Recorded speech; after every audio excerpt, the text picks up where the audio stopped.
Қазақстан Республикасы индустрия және инфрақұрылымдық даму министрлігінің басшысы Марат Қарабаев Алматы облысына жасаған жұмыс сапарында жергілікті халықпен кездесіп, жол әрі тұрғын үй құрылысы, инженерлік және коммуналдық инфрақұрылымды жаңғырту, сондай-ақ өнеркәсіптік даму сынды ведомствоның құзырына кіретін бірнеше бағыт бойынша тұрғындардың сауалдарына жауап берді.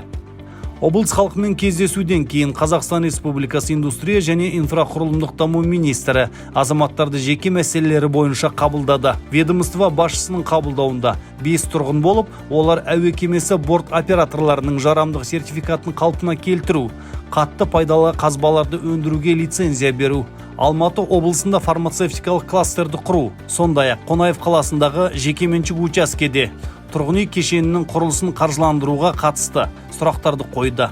Барлық қойылған сауалдарға тұшымды жауаптар беріліп, шешімін табу үшін қажетті шаралар қолға алынатын болады.